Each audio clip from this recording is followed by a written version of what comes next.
చందమామ కథలు 3 సలహాలు. ఒక గ్రామంలో రాజన్న అనే పేదవాడు ఉండేవాడు. ఒకనాడు వాడు తన భార్యతో, ఏమే, ఉన్నది పెట్టుకొని నువ్వు తింటూ ఉండు, నేను పట్నం వెళ్ళి పని సంపాదించి డబ్బు గడించి వస్తాను అని చెప్పి పట్నం వెళ్ళాడు. పట్నంలో ఒక పెద్ద మనిషి దగ్గర రాజన్నకు పని దొరికింది. రాజన్నకు పని బాగానే ఉండేది. వాడు ఆ పనిని బాగా చేసేవాడు. యజమాని భార్య మంచి ఇల్లాలు. ఆవిడ రాజన్నకు తిండి లోపము బట్టలోపము రాకుండా చూసేది. రాజన్న ఒక ఏడాది పాటు పనిచేశాడు. యజమాని జీతం రూపంలో కొంత డబ్బు ఇస్తాడేమో అనుకున్నాడు రాజన్న. కానీ అలాంటిదేమీ జరగలేదు.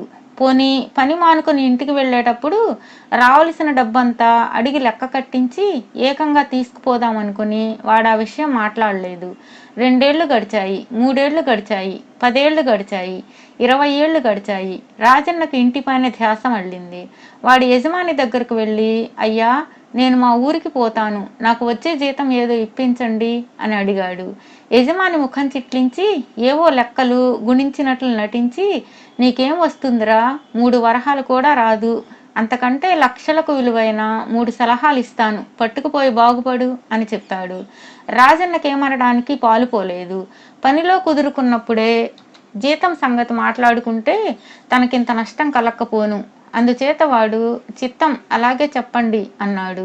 నా సలహాలేమంటే, నీకు సంబంధించిన విషయాలను గురించి ఆరాలు తీయకు, మార్గమధ్యంలో పెడతోవలు పట్టకు, రాత్రి కలిగిన ఆగ్రహావేశాన్ని తెల్లవారిందాకా ఆచుకో, ఇక వెళ్ళిరా అన్నాడు యజమాని. రాజన్న ఒక్క నిట్టూర్పు విడిచి తన గ్రామానికి బయలుదేరాడు. వాడు నగరం దాటి కొంత దూరం వెళ్ళేసరికి ఒక వింత దృశ్యం కనిపించింది. ఒక ఎండిపోయిన చెట్టు చుట్టూ 40 ఒంటెలు నిలబెట్టి ఉన్నాయి. వాటి మీద బంగారు కాసుల మూటలు ఉన్నాయి. ఒక నల్లని ఆజానుబాహువు ఆ బంగారు కాసులను ఎండిన చెట్టు కొమ్మలకు ఆకుల్లాగా అమర్చుతున్నాడు. అది చూసి రాజన్న, ఎందుకు ఇలా అర్థం లేని పని చేస్తున్నావు అని అడుగుదామనుకున్నాడు. కానీ అంతలోనే తన యజమాని ఇచ్చిన మొదటి సలహా జ్ఞాపకం వచ్చింది. నీకు సంబంధించిన విషయాలను గురించి ఆరాలు తీయకు. ఈ మాట జ్ఞాపకం రాగానే రాజన్న నోరు మెదపక తన దారిన తాను బయలుదేరాడు. వాడు 2 అడుగులు వేయగానే ఆజానుబాహువు, ఏయ్, ఇలారా, ఇలారా అని పిలిచాడు. ఏం కావాలి అన్నాడు రాజన్న వెనక్కు వెళ్ళి. నేను 200 ఏళ్లుగా ఇదే ఆట ఆడుతున్నాను. ఇటుగా వెళ్ళిన ప్రతివాడు నేనెందుకు ఇలా చేస్తున్నావని అడిగిన వాడే. అందుచేత ఆ మాట అడగకుండా వెళ్ళిన వాడికి ఈ బంగారు కాసులన్నీ ఇచ్చేద్దామని, అడిగిన వాడి తల నరికేద్దామని శపథం పట్టాను. ఇటుగా వచ్చిన ప్రతివాడి తల నరికాను. అదిగో తలల గుట్ట చూడు. ఇంతకాలానికి నువ్వు ఒక్కడవే నన్ను ఏమీ అడగకుండా నీ దారిని వెళ్ళావు. ఈ కానుకలన్నీ పోగు చేసి ఒంటెల మీద ఎత్తుకొని ఒంటెలను తోలుకొని పో అన్నాడు ఆ నల్లని ఆజానుబాహువు. రాజన్న పంట పండింది. తాను 20 ఏళ్ళు పడిన శ్రమకు 20,000 రెట్లు ఫలితం దక్కింది. వాడు 40 ఒంటెలను తోలుకుంటూ కొంత దూరం వెళ్ళేసరికి వాడికి మరి 3 కలిశారు. వాళ్ళు మరో 40 ఒంటెల మీద బంగారు కాసుల మూటలు వేసుకొని తోలుకుంటూ వెళుతున్నారు. తమ్ముళ్ళు, మీ ప్రయాణం ఎందాక అని రాజన్న వాళ్ళని అడిగాడు.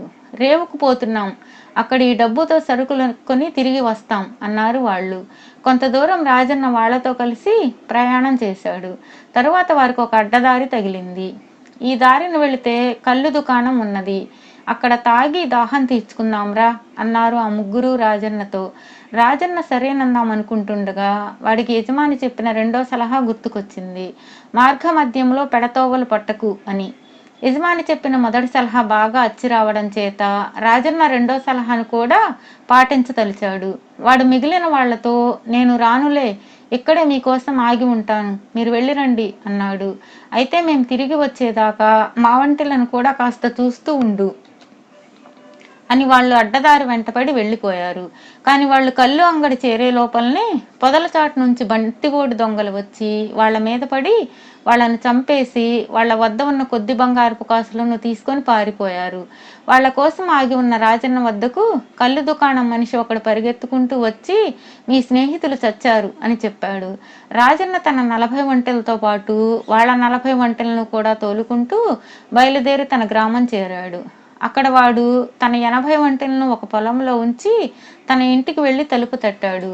రాజన్న భార్య వచ్చి తలుపు తీసి తన భర్తను గుర్తించక, ఎవరు మీరు, ఏం కావాలి అని అడిగింది. నేను పరదేశిని. ఈ రాత్రికి మీ ఇంటనే పడుకొని ఉదయాన్నే నా దారిన నేను పోతాను అన్నాడు రాజన్న. భార్యను ఏడిపించి తర్వాత నిజం చెబుదామనుకున్నాడు. మా ఆయన ఊళ్ళో లేడు. నేను ఒంటరిగా ఇంట్లో ఉంటున్నాను. అందుచేత ఇంట్లో పడుకునేందుకు వీల్లేదు. కావలిస్తే ఈ గొడ్లపాకలో చోటు చూసుకొని పడుకోవచ్చు. భోజనం కావాలా అన్నది రాజన్న భార్య. కావాలన్నాడు రాజన్న. అతని భార్య పేద తిండి పెట్టింది. తన భార్య శీలం చూసి రాజన్న చాలా సంతోషించి తెల్లవారాక ఆమెకు నిజం చెప్పి ఆశ్చర్యపెడదాం అనుకున్నాడు. అతను గొడ్లపాకలో గడ్డి పరుచుకొని పడుకున్నాడు. కానీ నిద్ర రాలేదు. అతని కళ్ళు ఇంటి మీదనే ఉన్నాయి.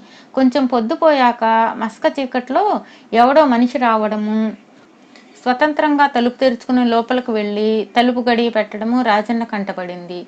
తన భార్య మీద కలిగిన సదభిప్రాయం అంతా పోయి పెళ్ళాన్ని చంపేయాలన్నంత కోపం వచ్చింది రాజన్నకు. ఈ ముండ ఇంకెవన్నో పెళ్లి చేసుకోబోతున్నది.